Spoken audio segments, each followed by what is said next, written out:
I'm Melanie Tanazzi, the Solicitor Director and founder of Sydney Law Group. When I first meet with a client, I find, and they also find, it's incredibly important that we take the time to really understand the background of their family relationship and their separation, and identify the problems and issues that they want answers to or solutions for during the conference. When you first meet with a family lawyer, it is important that you make sure you are interviewing them, you are setting the agenda. This is your conference.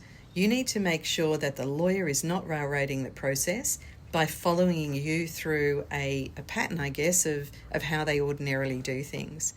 This is a conference that you are paying for. This is a conference where you come armed with a suite of questions and you need to take away answers, both from a legal perspective and a practical perspective, to be able to resolve any issues. So you hopefully leave the conference feeling obviously a sense of confidence and an understanding about how the system works, but importantly, I think a sense of calm. People often walk in feeling nervous and they feel intimidated by lawyers. Please don't.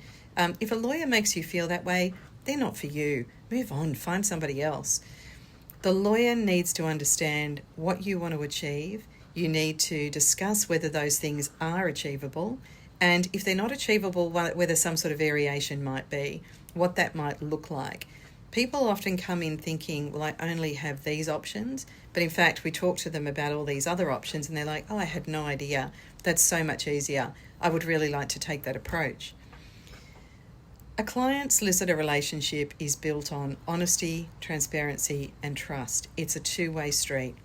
You need to be honest with your lawyer. It is a protected piece of information, so anything you tell your lawyer is protected by something we call privilege.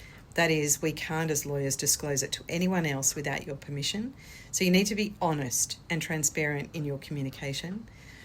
We then need to make sure that the lawyer is also honest with you, also transparent in the work they do, the timeframes in terms of the delivery of work. So I guess the point of this email, or this video rather, is really to say to you, find a lawyer that you feel that you can trust. You can have a good, honest, open exchange of communication in a transparent and safe way, and the lawyer is not railroading you and is not pushing you to do things or prolonging your matter. If we can help at all, please call us at Sydney Law Group, 8819 4399.